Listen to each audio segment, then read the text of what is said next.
Class 12th start हुए लगभग 2 महीना से ज्यादा हो गया है और आपने अब तक कुछ पढ़ाई नहीं की है और आपका एम है 12th बोर्ड में 99% स्कोर करने का। तो अगर चाहते हो एक प्रॉपर रोड मैप जिसको जुलाई से फॉलो करके आप बोर्ड में 99% ला सको, तो इस वीडियो को बिना स्किप किए पूरा देखना। Hello juniors, welcome to the video. तो आज की वीडियो में मैं आपको एक ऐसा तगड़ा रोड मैप बताऊंगा जिससे आपका जुलाई से दिसंबर तक सिलेबस प्रॉपर लेवल तक कंप्लीट हो जाएगा, जिससे आप बोर्ड में 99% स्कोर कर पाएंगे। और वीडियो में मैं आपको एक ऐसी टेक्निक भी बताऊंगा जिससे आप फिजिक्स और मैथ के क्वेश्चन आराम से सॉल्व कर पाएंगे। तो वीडियो को जरूर पूरा देखिएगा। और रोड मैप में मैं आपको ये भी बताऊंगा कि आपको किस महीने कौन सा चैप्टर करना है पर सब्जेक्ट, एक चैप्टर को करना कैसे है, रिविजन कैसे करना है, और साथ में इंग्लिश और अदर सब्जेक्ट जैसे फिजिकल एजुकेशन उसका भी सिलेबस साथ साथ में कैसे कंप्लीट करना है। ये सब मैं इस रोड मैप में मैं आपको बताऊंगा। तो चलिए अब वीडियो स्टार्ट करते हैं। तो सबसे पहले मैं आपको सब्जेक्ट वाइज बताऊंगा कि आपको कौन से महीने में कौन सा चैप्टर करना है। तो पहला सब्जेक्ट है फिजिक्स। तो फिजिक्स में जुलाई में आपको इलेक्ट्रोस्टैटिक्स एंड कैपेसिटेंस करना है, अगस्त में current, electricity and moving charges and magnetism, सितंबर में magnetism and matter and EMI करना है, फिर अक्टूबर में एसी एंड इलेक्ट्रोमैग्नेटिक वेव्स करना है, और नवंबर में ray optics and optical instrument and wave optics करना है। एंड दिसंबर में आपको 3 चैप्टर करना है, dual nature of matter and radiation and atom and nuclei and electronic devices. तो ये 3 छोटे छोटे चैप्टर्स हैं, आप आसानी से कर सकते हैं। तो अगला सब्जेक्ट है केमिस्ट्री। तो जुलाई में आपको सॉल्यूशंस एंड इलेक्ट्रोकेमिस्ट्री करना है, अगस्त में chemical kinetics and the DNF block elements करना है, फिर सितंबर में सिर्फ आपको कोऑर्डिनेशन करना है क्योंकि काफी बड़ा चैप्टर है, तो सितंबर में बस आपको यही करना है, और अक्टूबर में आपको hello alkanes and hello arenes करना है, फिर नवंबर में आपको एल्डिहाइड्स की टोन्स एंड कार्बोक्सिलिक एसिड करना है एंड अमाइंस भी साथ में करना है, एंड फिर दिसंबर में सिर्फ बायोमोलिक्यूल्स करना है।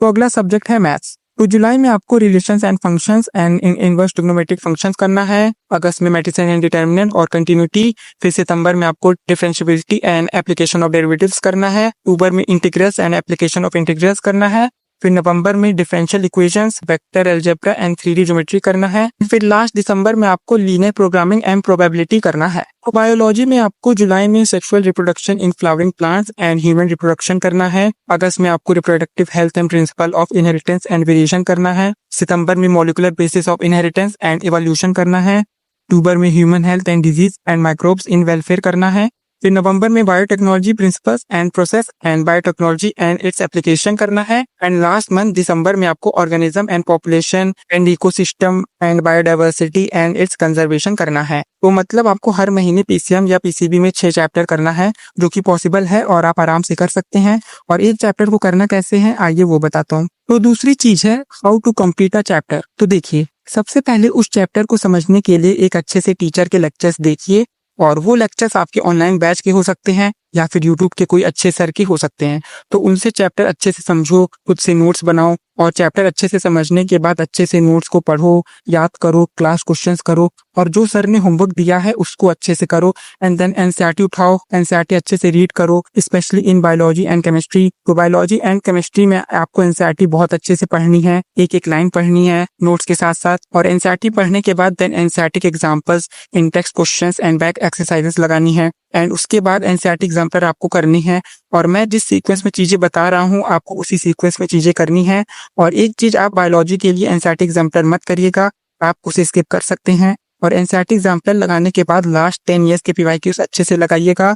बस इतना आप कर लेते हैं, एक पर्टिकुलर चैप्टर के लिए सफिशिएंट है। और इसके अलावा आपको कोई और रेफरेंस बुक्स जैसे एसएल अरोड़ा, आरडी शर्मा, प्रदीप या कोई और मटेरियल नहीं लगाना है। बस इन्हीं चीजों को रगड़ दीजिए पूरे साल और बार बार रिवाइज करिएगा बस। और 4-5 इंपॉर्टेंट पॉइंट्स याद रखिएगा पढ़ते समय। पहला, जो भी चीज आप सॉल्व कर रहे होंगे जैसे class questions, homework, NCERT's example, in text और back exercises question, NCERT exemplar, PYQs, तो उसमें जो भी क्वेश्चन ट्रिकी है या इंपॉर्टेंट है या सॉल्व नहीं कर पाए तो उनको स्टार मार्क कर लीजिएगा, जिसको रेगुलर रिवाइज करिएगा। दूसरा, शॉर्ट नोट्स हर चैप्टर के बना लीजिएगा, और शॉर्ट नोट में बस फॉर्मूलाज, इंपॉर्टेंट पॉइंट्स, डेफिनेशंस, बस यही सब चीजें लिखनी है और रेगुलर रिवाइज करना है। तीसरा, केमिस्ट्री में रिएक्शन बुकलेट बना लीजिएगा और उसको रेगुलर रिवाइज करिएगा, जिससे रिएक्शंस आपकी फिंगर टिप्स पे याद हो जाएंगी, क्योंकि केमिस्ट्री में काफी ढेर सारी रिएक्शंस हैं और एग्जाम में रिएक्शन बेस्ड क्वेश्चन काफी आते हैं, तो रिएक्शन याद होना जरूरी है। बुकलेट बना लीजिएगा एंड रेगुलर रिवाइज करिएगा।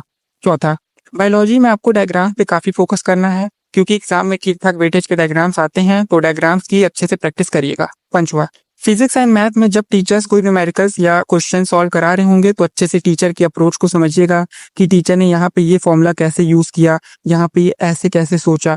तो ये चीज़ है। और जब आप खुद क्वेश्चंस लगा रहे होंगे और जो क्वेश्चन नहीं आ रहा होगा तो क्वेश्चन पे टाइम दीजिएगा और दिमाग लगाइएगा, एंड उसके बाद भी सॉल्व ना हो तो फिर सोल्यूशन देख लीजिएगा। सोल्यूशन देखने में कोई बुराई नहीं है, तो सोल्यूशन को देखिएगा, अच्छे से समझिएगा, उसमें टीचर का अप्रोच समझिएगा, देखिएगा कि कौन सा कंसेप्ट या कौन सा फॉर्मूला लग रहा है, मैं सॉल्व करते टाइम क्या चीज़ गलत कर रहा हूँ, इस तरह ये सब समझिएगा। और अगर आप इस तरह से पढ़ते हैं, क्वेश्चन सॉल्व करते हैं, तो आपका क्वेश्चन सॉल्विंग एबिलिटी काफ़ी इंप्रूव हो जाएगी और धीरे धीरे आप टफ क्वेश्चन भी आसानी से कर पाएंगे। तो यही थी वो सीक्रेट टेक्निक जिससे आप मैथ्स और फिजिक्स के क्वेश्चन आसानी से सॉल्व कर पाएंगे। और एक और चीज याद रखिएगा कि डेरिवेशन की शुरू से ही लिख लिख के प्रैक्टिस करिएगा, क्योंकि डेरिवेशन भी एग्जाम में आते हैं और अच्छे वेटेज के आते हैं, तो डेरिवेशन की भी अच्छे से प्रैक्टिस करिएगा। तो तीसरी चीज है रिविजन। तो रिविजन पे आपको काफी फोकस करना है। ट्राई करिएगा कि हर दिन आप 3 से 4 चैप्टर डिफरेंट सब्जेक्ट की रिवाइज कर लें शॉर्ट नोट से, एंड संडे को सिर्फ रिवीजन करिएगा और कुछ नया मत पढ़िएगा। और रिवीजन में आप लॉन्ग नोट्स, होमवर्क, स्टामा क्वेश्चन रिवाइज कर लीजिएगा। और आप संडे के अलावा किसी रैंडम दिन भी रिवाइज कर सकते हैं, कि जैसे कि आज इस सब्जेक्ट के 3 चैप्टर रिवाइज करूंगा इसी तरह, बट संडे को तो रिवाइज करना ही है और कोई टेस्ट से पहले तो आप रिवाइज करेंगे ही। और ये बात याद रखिएगा कि जो जितनी बार चीज़ों को रिवाइज करेगा उसके उतने ज़्यादा परसेंटेज आएंगे। एंड बीच बीच में पार्ट सिलेबस टेस्ट भी दीजिएगा, एंड सिलेबस खत्म होने के बाद तो सिर्फ रिवीजन और सैंपल क्वेश्चन पेपर ही करना है, जितना आप कर सकते हैं। और सैंपल क्वेश्चन पेपर करना बहुत इंपॉर्टेंट है, तो जरूर पर subject minimum 10 sample question paper तो लगाइएगा ही। तो चौथी चीज है इंग्लिश और ऑप्शनल सब्जेक्ट को साथ साथ कैसे मैनेज करें। तो देखिए, इंग्लिश और ऑप्शनल सब्जेक्ट जैसे फिजिकल एजुकेशन, हिंदी, आईटी को आपको संडे 2 घंटा देना है, और उस 2 घंटे में या फिर इंग्लिश और या फिर ऑप्शनल सब्जेक्ट पढ़िएगा। एंड उन 2 घंटे में अगर आप इंग्लिश पढ़ रहे हैं तो एक चैप्टर की डिटेल 1 शॉट देखिएगा, साथ साथ एनसीईआरटी भी रीड करिएगा। और अगर आप कोई ऑप्शनल सब्जेक्ट पढ़ रहे हैं तो उसमें भी डिटेल 1 शॉट और नोट्स याद करिएगा। तो इसी तरह पढ़ना है आपको 2 घंटा हर संडे। और बाकी अगर आपको किसी दिन मेन सब्जेक्ट नहीं पढ़ने का मन है तो आप यही इंग्लिश और ऑप्शनल सब्जेक्ट पढ़ लीजिएगा। तो दिसंबर तक आपका इंग्लिश और ऑप्शनल सब्जेक्ट का सिलेबस 60 to 70% खत्म हो जाएगा, और बाकी का दिसंबर के बाद जब मेन सब्जेक्ट का सिलेबस कंप्लीट होगा तब आप कर लीजिएगा। तो ये सब चीज है। और दिन में आपको 7 से 10 घंटा पढ़ना है और कंसिस्टेंसी से पढ़ना है हर दिन। और कोशिश करिएगा कि स्कूल हफ्ते में 2 या 3 दिन ही जाओ, और स्कूल में भी टाइम निकाल के कुछ क्वेश्चन प्रैक्टिस कर लेना या किसी सब्जेक्ट का शॉर्ट नोट रिवाइज कर लेना, और जो भी तुमको कुछ करना है समय निकाल के कर लेना स्कूल में। That's all. तो अगर आप जैसे मैंने इस रोड मैप में बताया है उसको फॉलो करके पढ़ेंगे तो दिसंबर तक आपका सिलेबस भी कंप्लीट हो जाएगा, आप ज़्यादा से ज़्यादा रिवीजन भी कर पाएंगे, एंड फिर आपकी क्लास 12 बोर्ड में 99% गारंटीड आएगी। तो अच्छे से रोड मैप फॉलो करके पढ़िएगा। तो ये थी वीडियो, और वीडियो पसंद आई तो लाइक करिएगा, अपने क्लास 12 दोस्तों के साथ शेयर करिएगा और चैनल को सब्सक्राइब कर लीजिएगा। तो मिलते हैं आपसे अगले वीडियो में, तब तक के लिए खुश रहिए, एंजॉय करिए लाइफ को और पढ़ते रहिए।